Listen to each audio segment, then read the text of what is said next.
Assalamualaikum warahmatullahi wabarakatuh. Pada tanggal 4 Agustus 2021 diadakan Milad Universitas Muhammadiyah Semarang Unimus ke-22. Acara diselenggarakan secara virtual dengan acara inti pengajian oleh Ketua Umum Pimpinan Pusat Muhammadiyah Bapak Profesor Dr. Haji Haidar Nasir MSI. Bapak Haidar Nasir diantaranya mengatakan pandemi saat ini menjadi problem kesehatan yang sangat vital.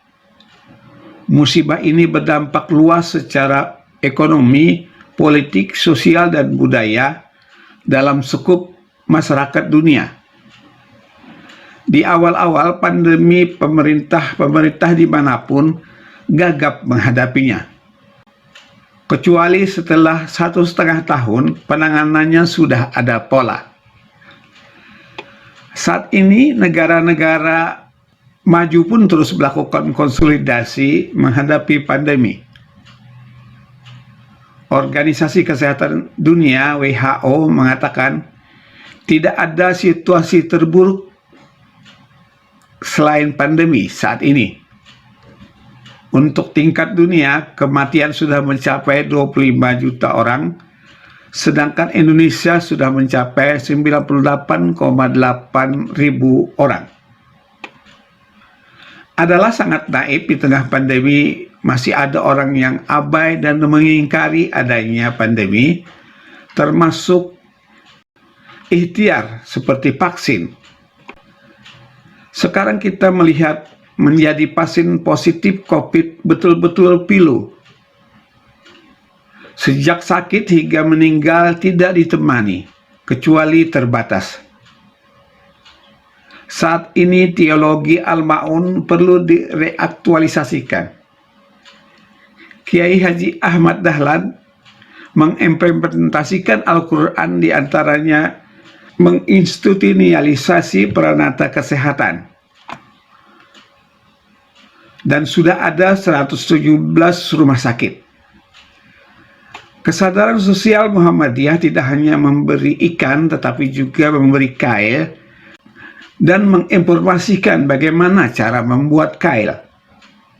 Dan kelebihan Muhammadiyah bukan hanya kedermawanan tetapi juga memberdayakan. Dan itulah teologi Al-Ma'un. Yang terakhir tentang takarrub kepada Allah adalah langkah spiritual atau ketangguhan rohani, tumakninatul qulub yang harus menyatu dengan usaha. Jangan langkah spiritual kontra dengan ikhtiar. Jangan menjadi fatalisme atau jabariyah. Masjid sepi bukan berarti takarrub kepada Allah berkurang. Dengan kata lain, pendekatan bayani, teks, burhani, akal, dan panca indera, dan irfani, wahyu, harus menjadi satu kesatuan. Baiklah, mari kita ikuti pengajian beliau selengkapnya. Assalamualaikum warahmatullahi wabarakatuh. Waalaikumsalam warahmatullahi wabarakatuh. Hamdan wa syukrulillah wa nusalli wa nusallimu ala Muhammadir Rasulillah wa ala alihi wa sahbihi wa mawalah wa ba'd. Yang saya hormati Pak Kiai Tafsir, Ketua Pimpinan Wilayah Muhammadiyah Jawa Tengah, Prof. Masruhi, Rektor Universitas Muhammadiyah Semarang, Moderator Mas Budi Santoso, dan tidak lupa legenda Polri kita yang disebut Pak Tafsir tadi, Kiai Haji Muammar Zeta, yang tadi telah melantunkan ayat suci Al-Quran begitu indah. Kita mulai dari apa yang disampaikan oleh Mas Budi, bahwa pandemi kita sekarang ini telah membawa umat manusia, bukan hanya bangsa Indonesia, pada situasi di mana problem kesehatan menjadi sesuatu yang sangat vital. Pandemi kita yang tentu tidak kita duga ini itu telah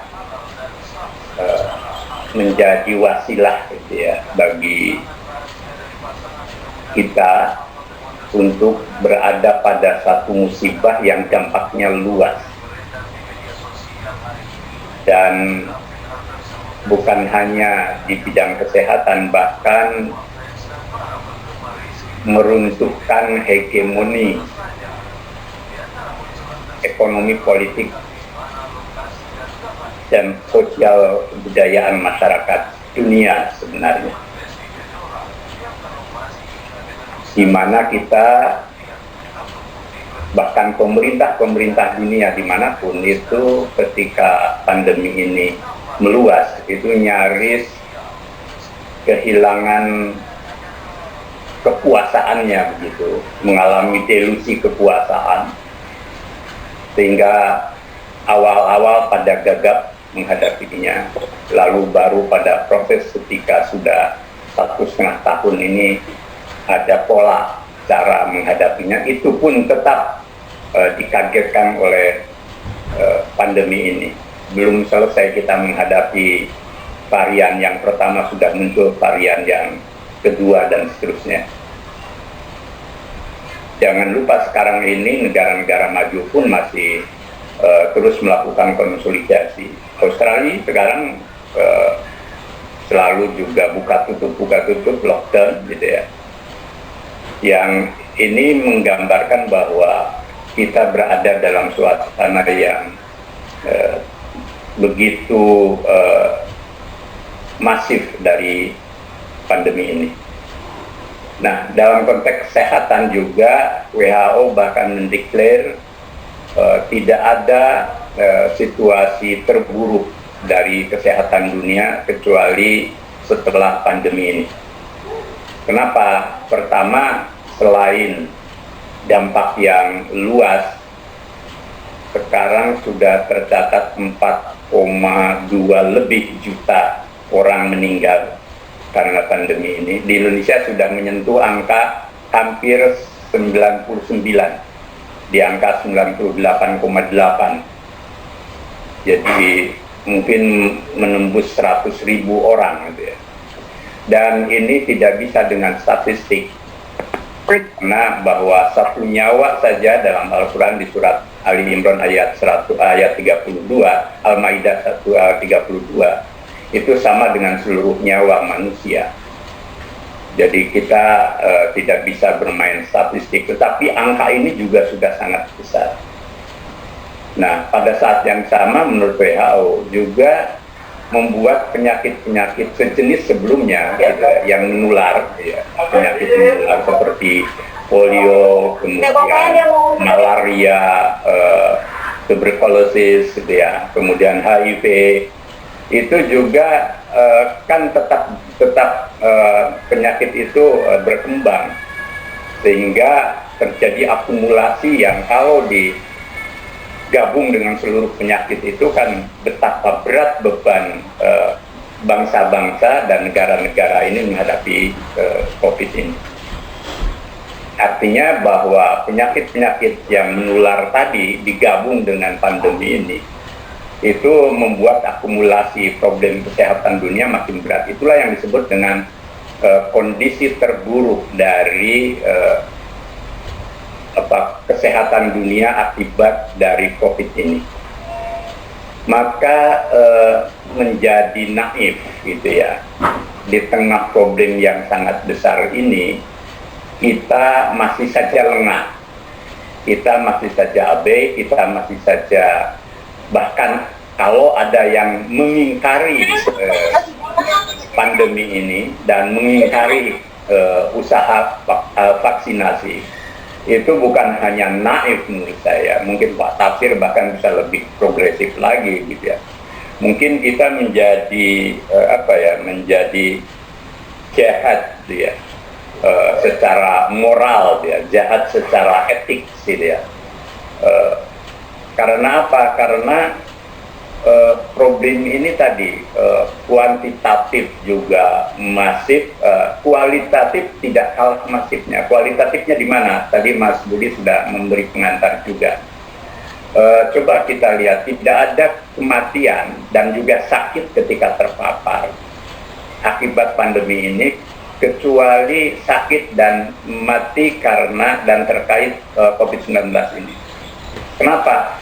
Semuanya harus mengikuti protokol kesehatan yang ketat dan dalam keadaan yang tidak ditemani kerabat, orang-orang tercinta, bahkan sampai dimakamkan ke kuburan pun sangat terbatas. Itu artinya bahwa tidak ada kematian yang begitu pilu, gitu ya, secara kemanusiaan, dan sakit juga seperti itu, kecuali dalam keadaan pandemi. Apakah kita berada dalam situasi paranoid, gitu ya? Justru yang bilang paranoid itulah yang harus kita pertanyakan. Jangan-jangan orang-orang ini yang mengidap itu, di mana rasa jiwa tadi, irfaninya itu tidak hidup, jiwa kemanusiaannya tidak hidup. Nah, ini menjadi bagian dari pengantar ini, bahwa problem kesehatan ini menjadi sangat berat. Karena apa? Pertaruhannya adalah nyawa manusia. Satu nyawa menghidupkan sama dengan menghidupkan seluruh nyawa, dan kematian satu nyawa sama dengan seluruh umat manusia. Nah, kita kolektif kita. Bahkan WHO juga itu mulai menyadari pentingnya solidaritas dunia ketika menghadapi dan di saat kita harus menghadapi pandemi. Kenapa? Pandemi ini itu problem seluruh umat manusia, bahkan melintas batas antar bangsa, antar negara, sehingga tidak bisa dilakukan orang per orang, kelompok per kelompok, bahkan bangsa per bangsa secara eksklusif. Jadi sama bermasalahnya ketika ada orang yang merasa kami aman, maka kami boleh melakukan apa saja, gitu. Kelompok kami aman, itu boleh kegiatan di masjid, di gereja, di mall, di tempat wisata, di semua tempat boleh melakukan apa saja karena mungkin mereka sudah siap dan begitu.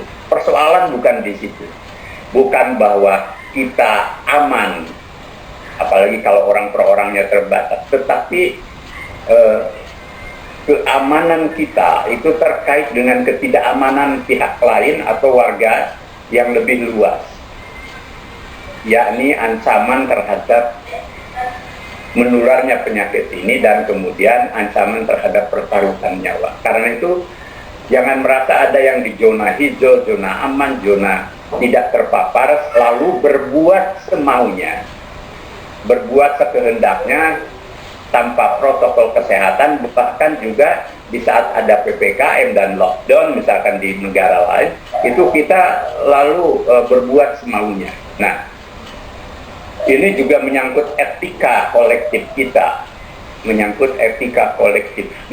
Apakah kalau toh kita merasa aman, kita harus bersenang ria, gitu ya, ketika menyaksikan banyak orang mengalami derita. Di keluarga Muhammadiyah, Aisyah sekarang ini satu persatu tokoh kita di wilayah, di daerah, di pusat itu dipanggil Allah. Soal ajal, iya. Ajal itu idza ajaluhum la yastakhiruna wa la yastaqdimun. Tetapi persoalannya bukan di situ. Persoalannya adalah wabah ini mengancam jiwa dan kita harus ibdunabus, menjaga jiwa. Jadi kita harus punya kesadaran etik kolektif kita dalam kehidupan berbangsa, bernegara dan kemanusiaan universal. Tetapi dan lebih khusus lagi ketika kita menghadapi pandemi ini, karena ini adalah penyakit yang bersifat masif dan harus kita atasi bersama. Nah, dalam konteks inilah sesungguhnya Al-Ma'un perlu kita reaktualisasikan itu sebagai nilai kemanusiaan kita dalam kehidupan luas, dalam kehidupan orang banyak. Dalam hal apa saja itu ya. Coba kita lihat ketika awal berdirinya Muhammadiyah, Kiai Dahlan dengan cerdas dan sangat futuristik gitu ya, mengajarkan Al-Ma'un sampai 3-4 bulan. Nah, kenapa Kiai Dahlan sesungguhnya melakukan dekonstruksi, membongkar kejumudan umat Islam Indonesia dan umat Islam dunia lah, kira-kira. Di mana surat yang pendek ini itu Ara'aital ladzi yukadzibu biddin fadzalikal ladzi yazul yatim wa la yaquddu 'ala ta'amil miskin fawailul lil musallin alladzina hum an salatihim sahun alladzina hum yura'un wa yamna'unal ma'un. Itu ayat ini kan, surat ini kan singkat, yang tentu kalau dilantunkan oleh Ustadz Muammar Z.A. itu tentu akan menyentuh jiwa kita gitu ya. Dan saya setuju pada Pak Tafsir tadi, murotal oke, gitu ya, tapi qiraah yang seperti ini juga perlu. Artinya saya termasuk yang mendukung kembangkan terus juga qiraah yang seperti dipelopori oleh Pak Muammar ini agar hidup rasa kita di dalam menghayati Al-Quran. Jadi, dan Indonesia kaya itu ya, kaya dengan qiraah yang bukan hanya sam'ah tapi kultural sebenarnya, dengan berbagai macam dialeknya tetapi indah gitu. Dan setiap daerah kan ada kekhasan gitu ya.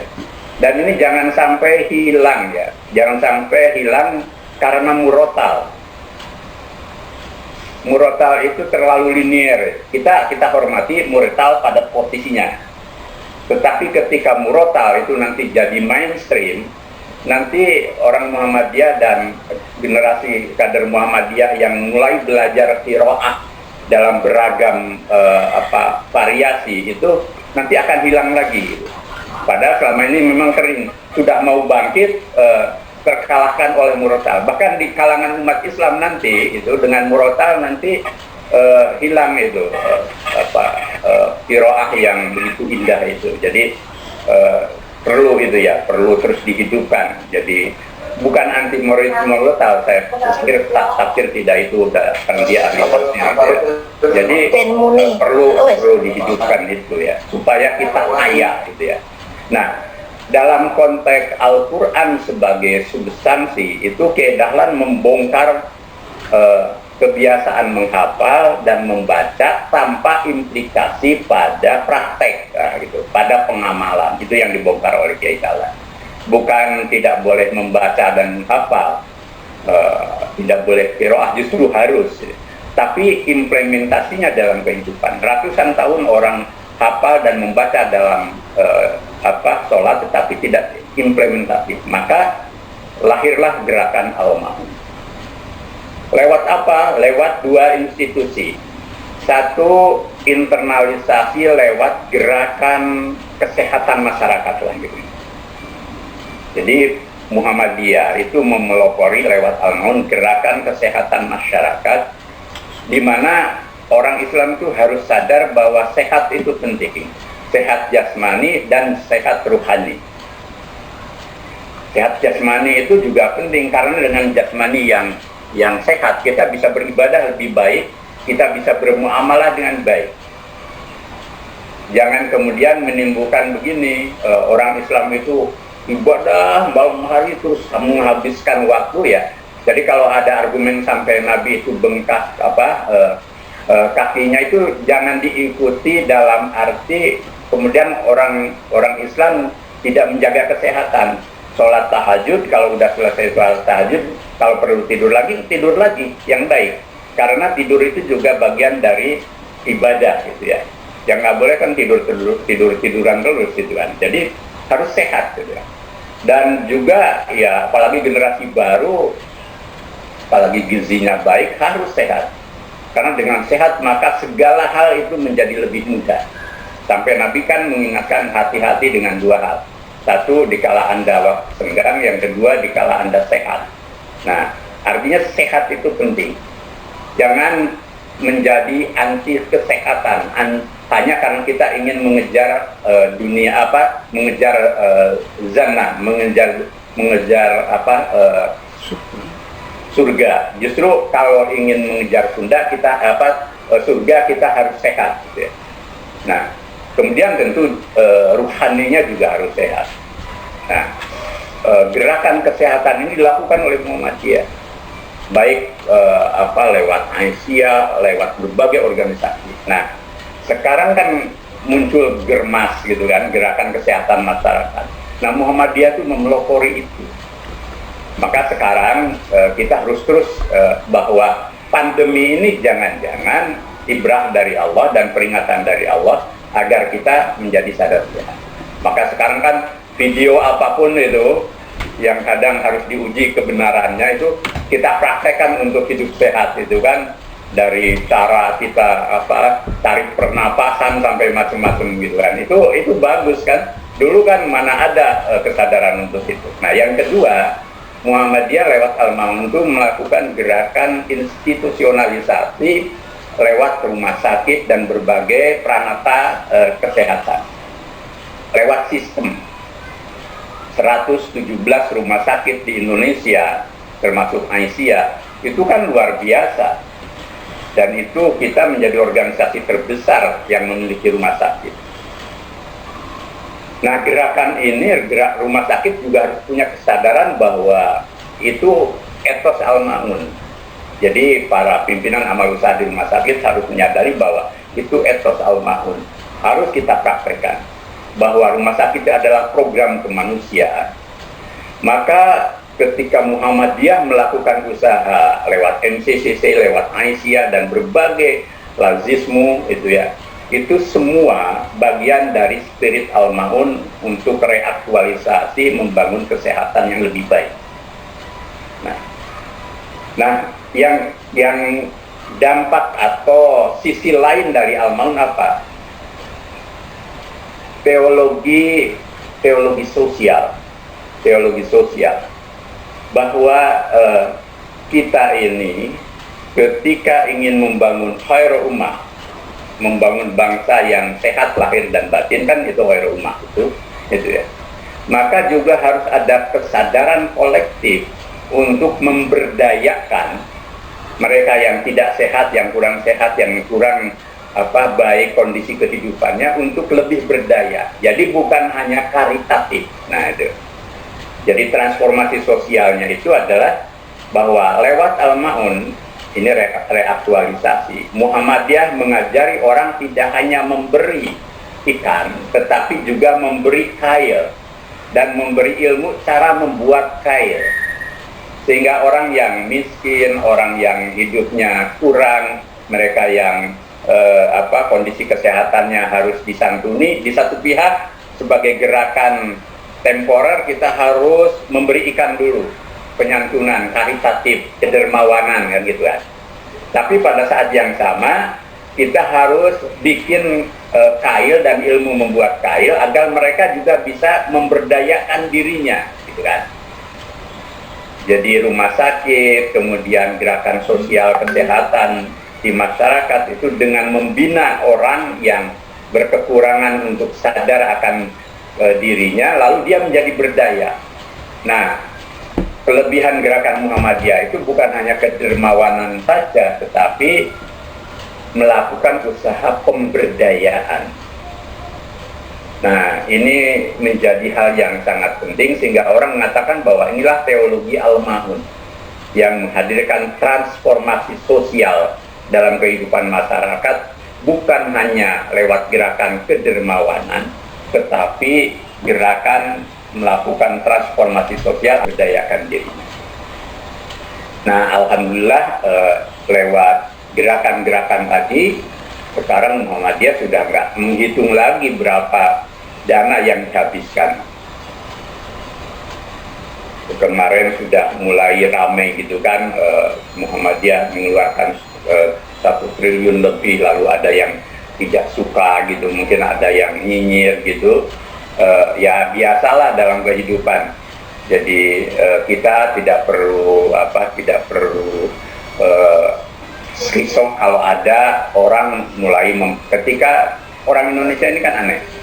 Ketika belum ada gerakan untuk menyantuni masyarakat luas di kala pandemi, orang dituntut. Tetapi ketika sudah muncul, wah nggak sebanding kalau dibanding dengan ini, dengan itu, ya, gitu kan. Lalu ada juga yang nyinyir, wah bener-bener nggak sih itu uangnya, gitu kan, gitu. Jadi ya biasa kita hadapi seperti itu. Bahkan ada yang mulai masuk ke isu-isu SARA, minoritas, mayoritas, agama ini, agama itu. Dunia medsos sekarang ini harus kita cermati, memang ada faktor yang destruktif ya, ada faktor yang merusak gitu ya. Tapi ya, 1-2 orang saja sebenarnya bisa kita cermati orang-orang itu. Tapi jangan membuat Muhammadiyah kendor gitu. Lagian ketika Muhammadiyah berbuat baik begitu rupa, kenapa sih ada orang terganggu gitu kan? Ada apa sih? Seharusnya kan senang gitu kan. Nah, itu poin buat kita bahwa jangankan berbuat salah, berbuat baik saja belum tentu semua orang senang, kira-kira gitu ya. Jadi, tapi kita harus terus melakukan ahsantum di anfusikum wa in asatum falaha. Kalau kita berbuat baik, insya Allah perbuatan baik itu akan kembali pada kita. Tapi juga sebaliknya, kalau kita berbuat buruk, kata perbuatan buruk itu kita tutupi, akhirnya menjerat leher kita juga gitu ya. Maka jangan berbuat buruk, kira-kira begitu kan, gitu ya. Nah, perlu terus kita gerakan solidaritas kolektif ini. Kenapa? Karena juga ujian pandemi ini ujian solidaritas kolektif. Tadi saya ambil contoh, awal-awal kan mereka yang meninggal saja ditolak di kampungnya untuk dimakamkan. Itu kan sedih sekali.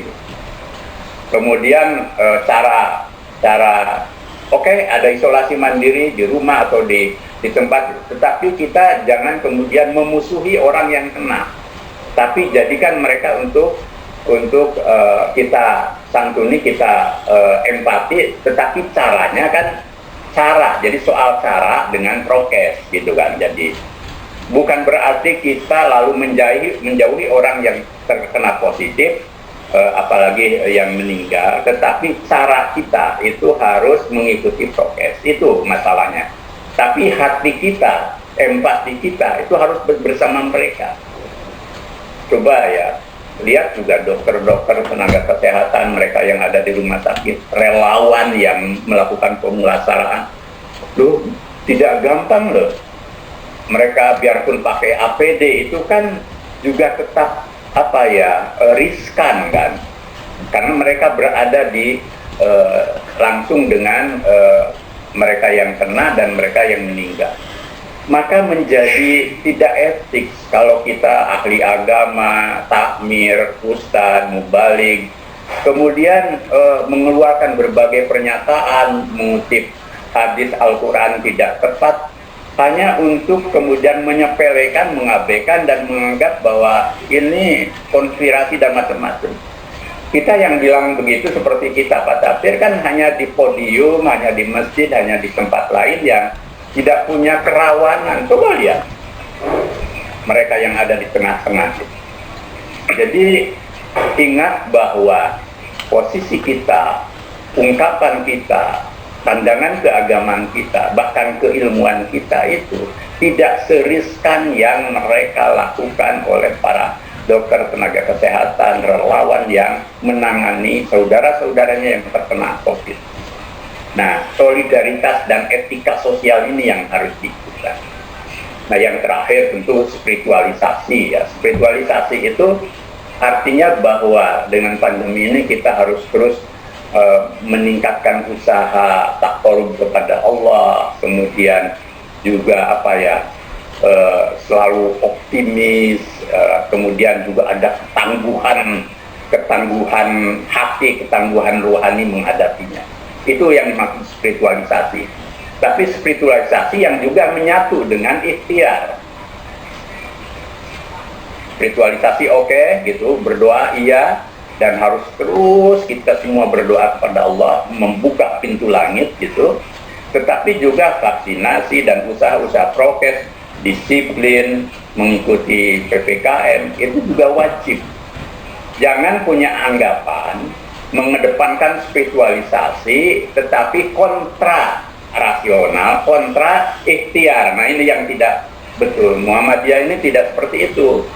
Ada kan orang, ayo sekarang spiritualisasi, kita doa, iya, tapi jangan kontra terhadap ikhtiar. Sebab kalau kontra terhadap ikhtiar nanti namanya juga fatalisme atau jabariyah.